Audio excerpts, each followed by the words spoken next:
to Mysteries and Mimosas. Thank you for joining us for today's episode. As promised, I'm going to run Max through some trivia. This week's case takes place in 1974, so here's some trivia to take you back in time. You know, to be fair, before we begin, I wasn't alive in 74. I was alive in the 70s, but not 74, so this might be a little bit difficult. It's a challenge. Oh, listen to this. Hold on. You have not had a trivia yet pre-birth. Just saying. But go ahead. Oh, Let's see what you listen got. to this, everyone. Max is already making excuses for when he loses trivia. Okay. We'll see. All right. Okay. Max, who became president of the United States after the Watergate scandal? Well... Was it? No. Do you want me to give you options? No. Let me see if I can get it first, and if I get it wrong, you can give me options. Okay. So, President Nixon was the president during the Watergate scandal. Correct. Immediately following President Nixon, Gerald Ford was president. Wow, that's accurate. Is that accurort? Yeah, you just impressed me. Everybody knows that.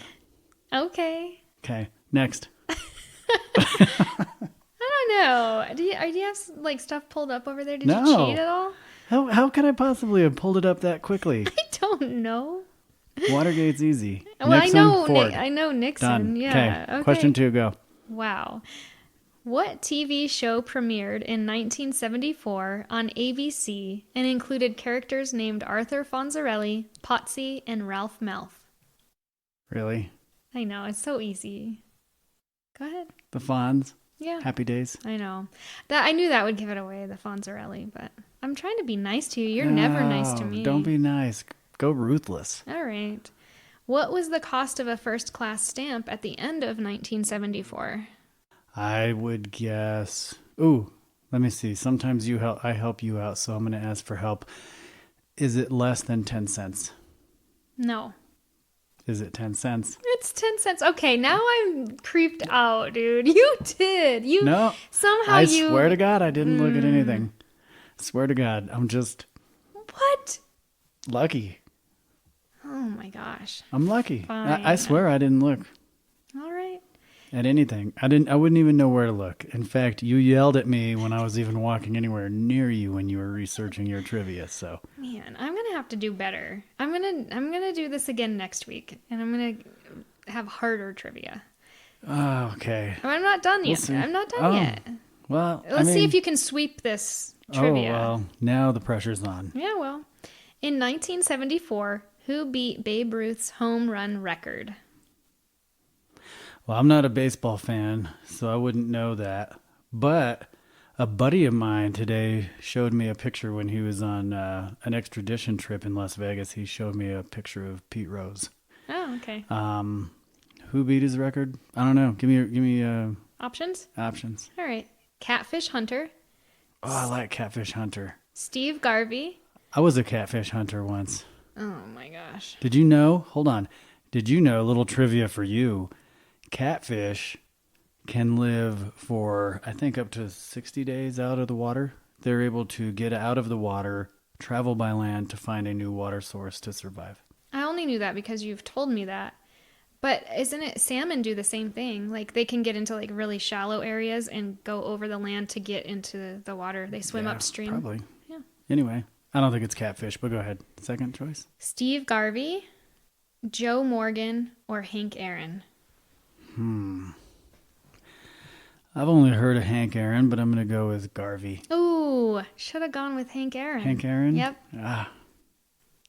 Yeah, sorry, just not a baseball fan. I mean, definitely not a historical baseball fan. So, yeah, it doesn't surprise me that I'd missed that one. But are you like a stamp collector, though? Because you knew that answer. No, I just kind of figured, I mean, when I was growing up, I remember stamps were like 20 cents.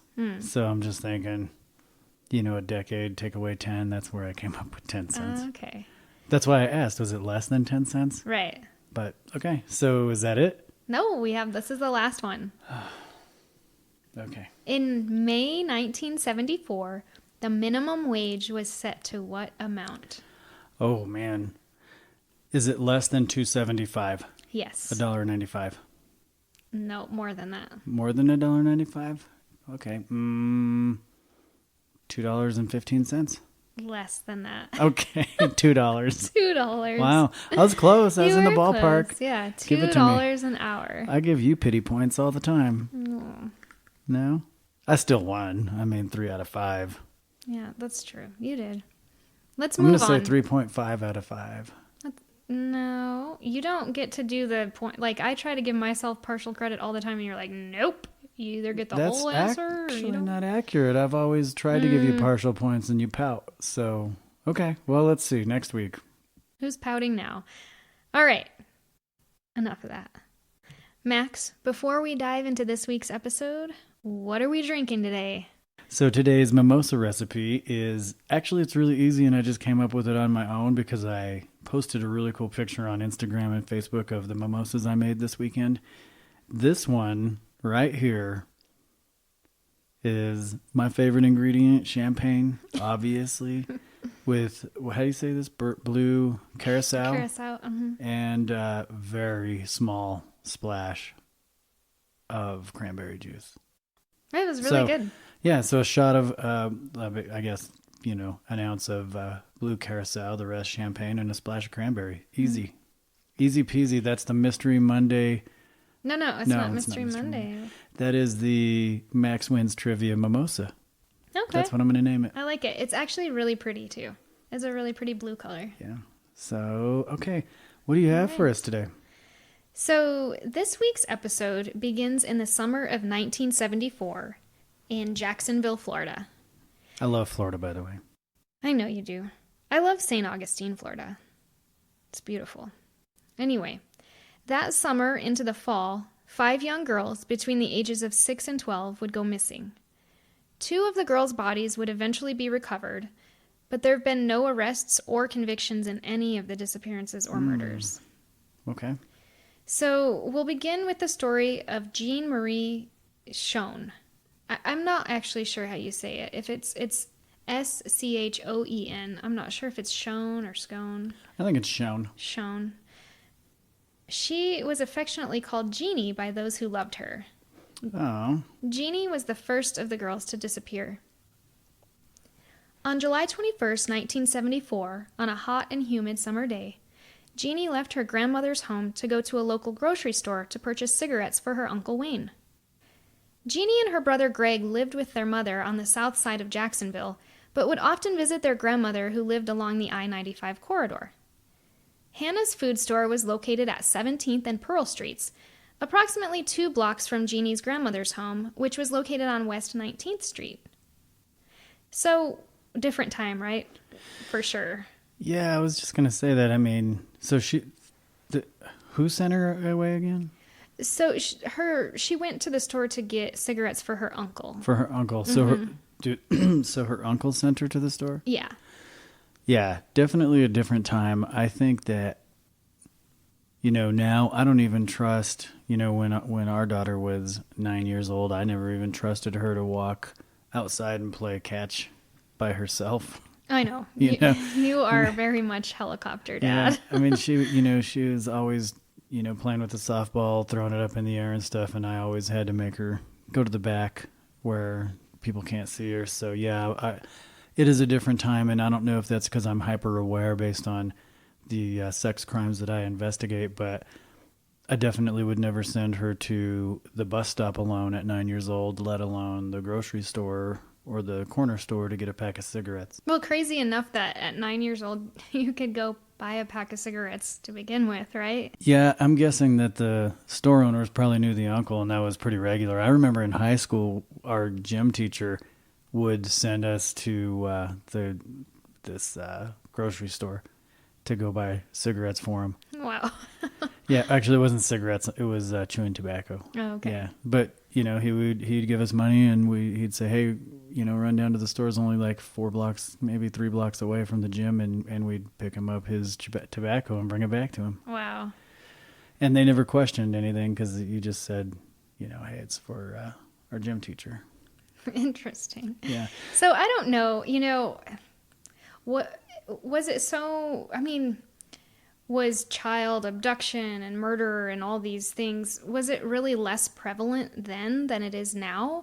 Or do you think now we're just hyper aware because we have access to news 24/7 on our phones, on our social media. We're constantly getting Amber Alerts and we're inundated with all of this information.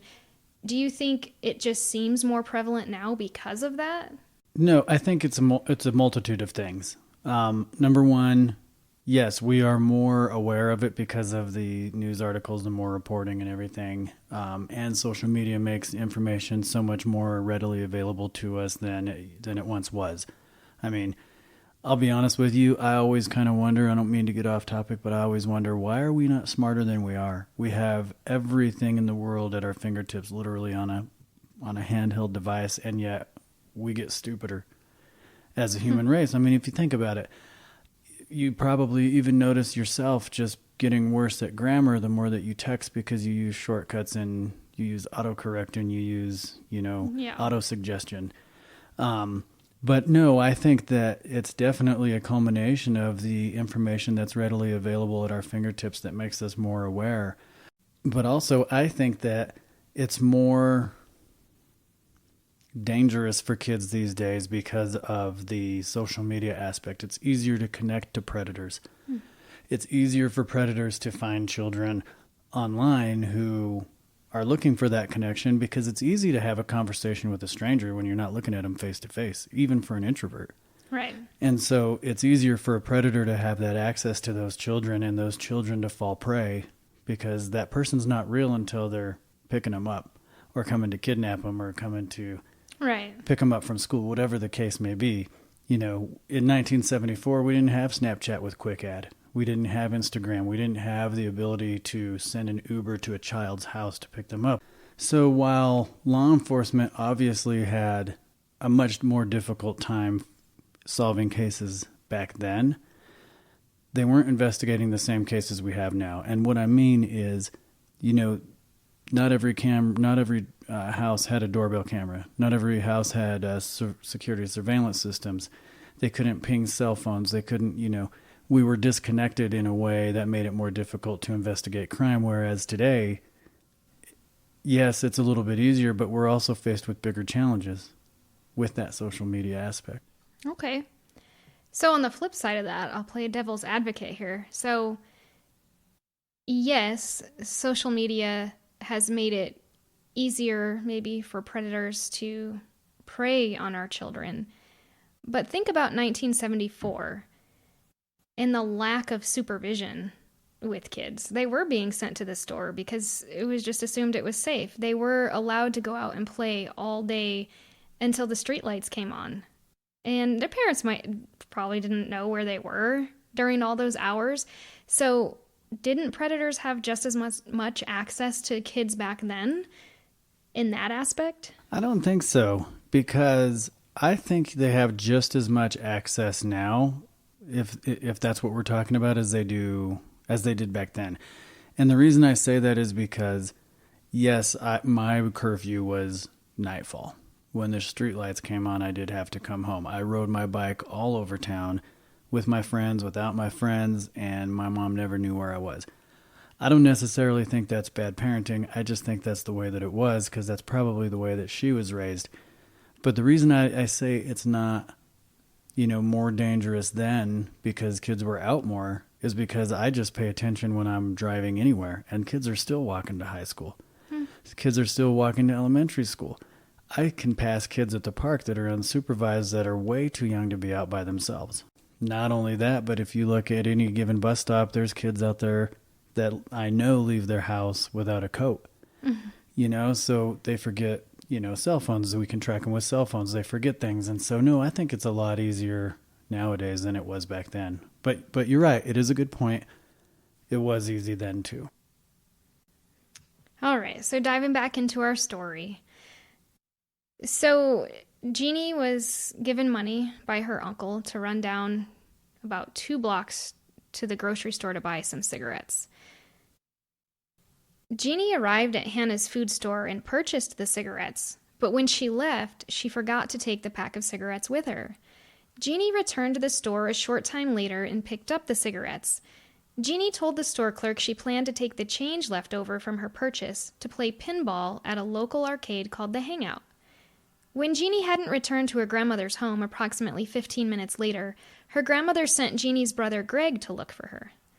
Greg was unable to locate Jeannie, so her uncle Wayne drove around looking for her.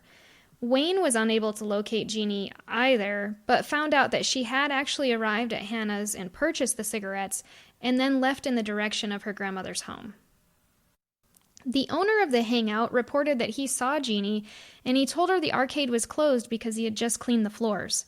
He told Jeannie to return when the floors were dry. 2 of Jeannie's friends said they were all hanging out at a laundromat near the Winn-Dixie in Springfield when a man they didn't know approached them on a blue bicycle. The man grabbed Jeannie and took her into a nearby bathroom. When the 2 of them reappeared from the bathroom, Jeannie was crying. The man then took Jeannie and rode away with her on his bike. Jeannie's friends tried to chase after the man, but they were unable to keep up. They reported to police that Jeannie didn't scream or try to get away from the man. Interesting. So the kids watched him grab her and take her into the bathroom. It doesn't say, your research doesn't say how long they were in the bathroom? No. Just says that he grabbed her, took her into the bathroom, and then when she came back out, she was crying, but didn't scream or try to get away from him. So she didn't scream because she was scared. Right. So can I give you my opinion on what happened in that bathroom? I have a feeling if I say no, you're going to do it anyway. I am going to. Okay. So what I think happened, again, I don't know how long they were in the bathroom. I think he's a guy on a bicycle. He sees a little girl that he wants to take. It's going to be kind of hard. It's in the middle of the day. She's surrounded by friends. They're right next to a grocery store. So I think he's thinking he needs to grab her, take her into this bathroom really quick, and tell her, look, you have to come with me. If you try to get away or you scream or you make a scene, I'm going to hurt you or hurt your friends or hurt your parents, whatever he told her to threaten her. That's why when she came out of the bathroom, I think she was crying because she was scared, but she didn't want to make a scene because she was afraid of what he would do.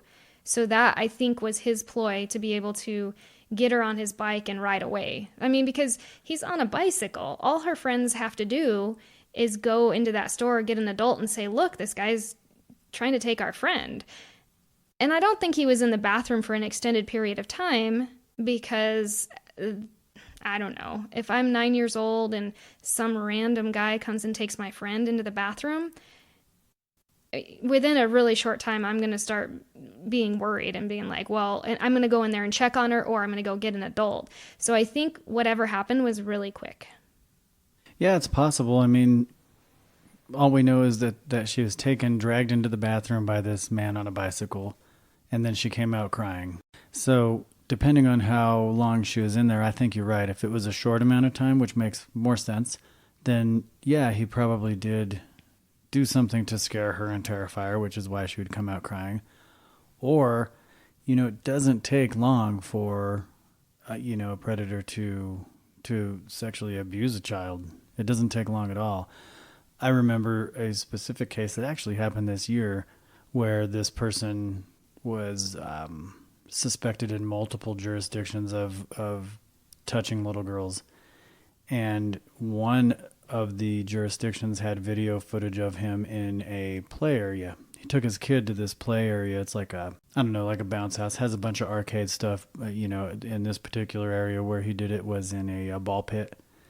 And the video was so tremendously fast that you would miss it. And the only thing that happened was he was in the ball pit and he came out a very short time later, and the kid came out a very short time later, and the kid was crying. So yeah, I think either scenario is definitely likely. Either way, that poor little girl was terrified. The one thing I think we can agree on, though, is his actions, whether it was in the bathroom or after, or both, was probably had everything to do with sex assault on a child. Oh, I'm sure. I don't think that he just kidnapped her to have her. No. That's not a typical action. No, not at all. So, Jeannie's friends described the man as a white man with light-colored hair that looked like Elvis Presley's hair. There's no indication that Jeannie ran away willingly. Jeannie was a student at Love Grove Elementary School and made good grades. Jeannie was also involved in the local brownie troupe. Jeannie's mother, Pamela, took out ads in the Jacksonville Journal asking for Jeannie's return. One of the ads reads as follows: "This is a plea from Jeannie's mother to whomever has my daughter. I know you have her because you also wanted a little girl to love, but I love her desperately. Need her returned to me, please." No arrests or convictions have ever occurred in Jeannie's case, and she's never been seen again. What do you think about that mother's plea? Well, I think two things. I think it's heartbreaking, for one, and for two, I think it's a little naive to think that he wanted to take her to love her, to love her as much as she did. Yeah, I think maybe that might be easier for her to think of that than what could have possibly been the motive, right? Yeah, I think so. And it is heartbreaking. It is very sad. And, maybe that is her way of dealing with, the reality that her daughter is gone, and most likely, it wasn't a very good time for her. And maybe that's her way of just kind of disassociating from the fact that, it's a very terrible situation, and she's just hoping that it's the best. Yeah. Jeannie was 9 years old at the time of her disappearance, with blonde hair and green eyes. She was 4 feet 2 inches tall and approximately 55 pounds at the time of her disappearance. Jeannie was also missing a front tooth at the time. Jeannie was last seen wearing a dark blue shirt with red trim, blue shorts, and blue shoes. Just a couple of weeks later, on August 1st, 1974, 6-year-old Mylette Anderson and her 11-year-old sister Lillian, who went by Annette, would go missing from their Ocean Way neighborhood home on the north side of Jacksonville. At approximately 6 p.m. that evening, the girls' mother Elizabeth and their older sister Donna left home to go care for a sick relative. The girls' father Jack was expected to arrive home from his job as a commercial fisherman at 7 p.m. Jack was delayed about 20 minutes due to an issue with his boat motor, so he called the girls at 7 p.m. to let them know. Jack reported everything seemed normal, but he did note that the family dog was barking in the background. Annette assured her father that the dog was just barking at some birds in the front yard. When a worried Jack called the girls to check on them again at 7:20, nobody answered the phone. Investigators believe the girls were taken sometime within those 20 minutes. That's really creepy. That's really creepy, and that's really, really sad. Because, man, you can just, I'm sure that dad just replays it time and time again in his head that the dog was barking, and, he wished that he would have known what was happening. Yeah, I'm sure, unbeknownst to any of them, that dog was barking because whoever took them was outside at that time when they were talking to their dad on the phone. When Jack arrived home, the girls were nowhere to be found. The doors of the home were closed, but unlocked. There was no sign of forced entry. Jack found the family dog locked in a back bedroom of the home. The dog was normally allowed to roam freely around the house. Nothing was missing from the home except for Mylette's favorite baby doll, which she carried everywhere. Neighbors reported seeing a white car in the driveway of the Anderson home sometime between 6 and 7 p.m., but didn't see anything suspicious, and nobody saw the girls leave the home. According to an article in the First Coast News, the girls' sister Donna said whoever took the girls must have locked the dog up in the bedroom because he would have tried to attack the kidnapper, as he was very attached to Annette.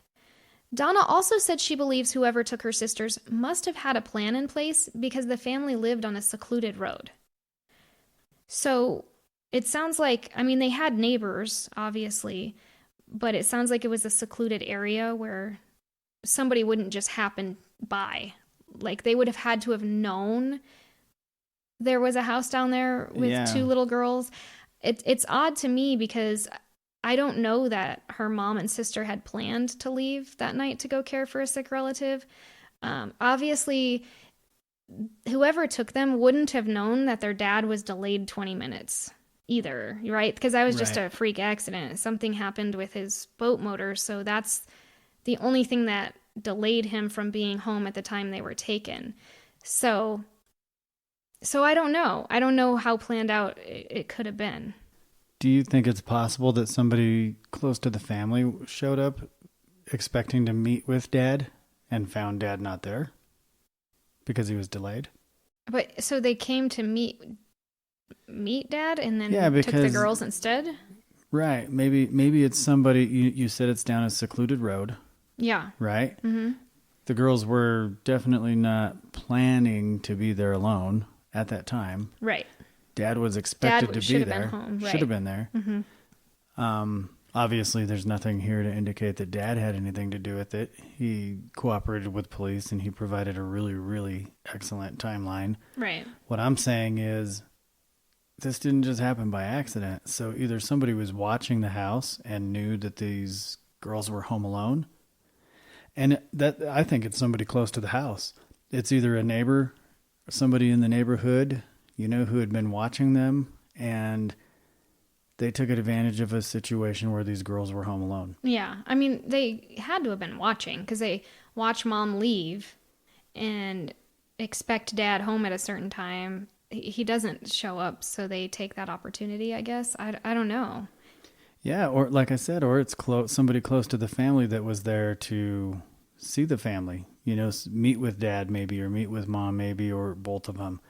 A family friend who was anticipating seeing Dad there from his fishing trip, and then, all of a sudden they're not there, because this seems like either, I know it's kind of a weird thing to say because it's like the obvious, right? But it seems like either a crime of opportunity, meaning they were expecting Dad to be there and he wasn't, so they had the opportunity to take these girls, or somebody who was planning it. Right. It's one of those two, obviously. I mean, there's It not has really to be other option, but one way or the other. But I guess what you're saying is it could be either way. Could have been planned. Definitely be either way. Yeah. And I think that the dog being locked in the back room, that's curious to me, because it doesn't make sense to me that the bad guy would lock the dog in the back room for fear of being attacked by the dog. Wouldn't the dog attack him when he was locking him in the back room? So that's why I think maybe it was somebody that the family knew, because maybe they said, "Hey, is your dad home?" No, not yet. He should be home anytime now. Oh, well, I'll just come in and wait. Go ahead. The dog's scary, so lock him in the back room. The girls locked the dog in the back room is what I'm saying. Could be. Yeah. And it could be that they, the dog was barking and they wanted to shut it up, and the doorbell rang, or there was a knock on the door, so they knew they had to secure the dog in order to answer it. It could be. Yeah, there's a lot of possibilities there. So, unfortunately, Mylette and Annette have never been seen again, and Jack and Elizabeth passed away without ever knowing what happened to their daughters, as the case has gone cold. Interesting, though, a serial killer known as the Casanova Killer, Paul John Knowles, reportedly said he killed 2 little girls matching Mylette and Annette's description, and then buried them in a rural area on the west end of Commonwealth Avenue. Investigators searched that area, but they didn't find anything. Police don't believe Knowles killed the girls and that he provided a false confession just for the shock value of it. Knowles has been tied to 18 murders across 7 states in a 4-month span in 1974. Knowles claimed to have been involved in as many as 35 murders, but police again think he's embellished some of those numbers. Knowles was killed in a shootout with a Georgia Bureau of Investigation agent in that same year of 1974. Oh, he's a nice guy. Yeah, he actually shot a sheriff's deputy, and then the GBI agent shot him and killed him. Did the deputy die? No, I don't believe so, from what I read. So but police don't think that his confession is real? No, I guess there were just things that he said that didn't really add up or make sense. So they don't believe he did it. And then they went to search the area where he claims to have buried them, and nothing was ever found. Well, there's a lot to be said about false confessions, and I pride myself on my interview and interrogation skills. I know it doesn't sound like it because I'm not the most well-spoken person, but when I have an interview, I'm actually pretty good at detecting deception and picking up on people's, what they say and how they say it, particularly the vocabulary that they use. And I've had people where I know that they're lying to me, but they don't want to tell me the truth. And I've had people say, "You know what? Fine. I'm just going to tell you I did it because that's what you want to hear." Well, That's not a confession. That's just somebody playing semantics and playing games. And so my response is always, nah, it's not good enough for me. I want to know the truth. That's all I care about is the truth. I don't care one way or the other if the person I'm investigating did it or not. I never care. I only seek the truth. And I think it's important for anybody who wants to get into law enforcement or anybody that is finding themselves doing this job and interviewing people. It's always about the truth. It's never about the confession. I tell people, victims, in fact, I tell them all the time when I talk to them, I say, hey, look, here's the deal. If this person that's accused did this and the evidence points that way and the investigation reveals that they did it, then I'm going to put 100% of my effort into making sure that this person pays the consequences, is held accountable for their actions. Conversely, though, if the evidence doesn't support it and I believe that this person is innocent and they didn't do it, I'm going to put just as much effort to clear their name. And I think that's important and people lose track of that. Well, I think maybe I got off on a tangent. What I was actually going to say was I think there's something to be said for false confessions. And I think it's important for people to pay attention if you're in this field to the warning signs of those false confessions. And there's a multitude of reasons. This guy obviously did it for notoriety or whatever it is. Maybe he just wanted to be a pain in the ass to these detectives and, throw them off because they know how important it is and how much work goes into it. But I want to tell you a funny story. Early on in my law enforcement career, a colleague of mine, his name was Martin, he was investigating a theft case. So this lady was very wealthy and she hired some people, some actual Mexican migrant workers to do some work on her house. And at that time, she calls the police and she says, yeah, they had access to my house. I let them use the restroom and everything, and my jewelry is gone. They stole my jewelry. So Martin goes in and, takes a statement from her, and he ends up bringing him in for questioning. So Martin pulls one of them into the interview room and spends entirely too long interviewing this guy. And eventually this guy confesses to stealing the jewelry from this lady's house, books him into jail, and within, I think it's only a couple hours, the lady calls back and says, hey, sorry for the confusion, but I found my jewelry wasn't where I thought it was. So false confessions happen. And so I'm not saying whether I believe this guy or not, but obviously whatever he said to the police at that time, they believed he was full of it. I can actually talk about interview and interrogation forever. And one of my favorite things to do is to pay attention to those words that people use. And it's so subtle. You can do it with your children when they're talking about stuff from memory. They're using a different part of their brain than when they have to create a lie. Mm. And so when you are questioning them and you're talking to them, it might be something so simple as they are recalling stuff in past tense. And then when they get to the lie, they start talking in present tense. And although it seems very, very minute or natural, or maybe you think it's the way that you would talk, it's not the way that we talk. When we recall memory, we always talk in the past tense. Which is exactly why our daughter hates sometimes being our daughter, because we always see right through her BS. Yeah, I mean, it's as simple as when you say, just for instance, I remember one time when I ran through trivia and I killed it. Versus when I tell a lie, I might say, yeah, I'm sitting in my chair and I'm defeated because Aria's trivia nonsense is just so powerful that I was so defeated. You can see a little bit of present tense mixed with past tense, and that's how you start picking up on those little things. The only thing I picked up on in that whole thing was my nonsense trivia. Actually, your trivia was really, really tough, and I'm just so proud of myself. There it is, folks, a false confession. There it is. Yeah, I'm trying to be nice. Anyway. No, your trivia was great. Thank you for putting me through your trivia. I am sorry that I do better than you at it.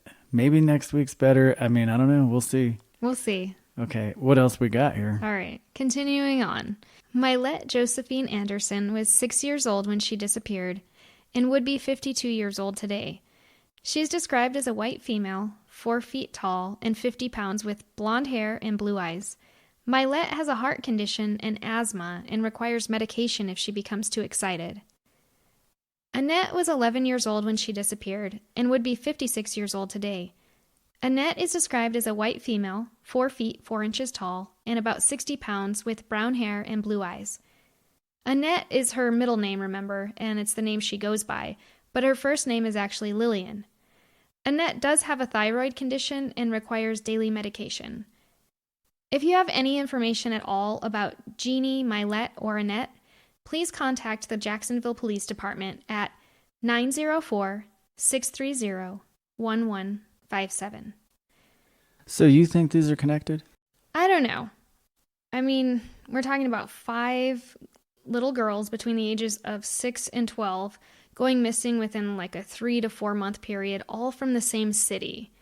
So I've heard and read that investigators might not necessarily think they're connected because they're all in different areas of the city. But I also read that the original detective, the lead detective on the very first case, on Jeannie's case, when he was investigating that and as these other little girls disappeared, he actually made a note in the case file with all the other little girls' names, just kind of as like a, hey, you know, I'm not getting anywhere with this case. If it eventually goes cold and ends up, you know, what are we, 4 decades now later, I want the investigator that picks up this file to know that there are also 4 other little girls that went missing in this same time span. So whether that meant that he thought they were actually connected or not, I think it's interesting that he at least made that note in his case file to say, hey, you might want to look at all these other cases too. They may have some kind of correlation. Yeah, that's interesting. And I like it. I work really closely with a cold case detective, phenomenal detective, very, very smart.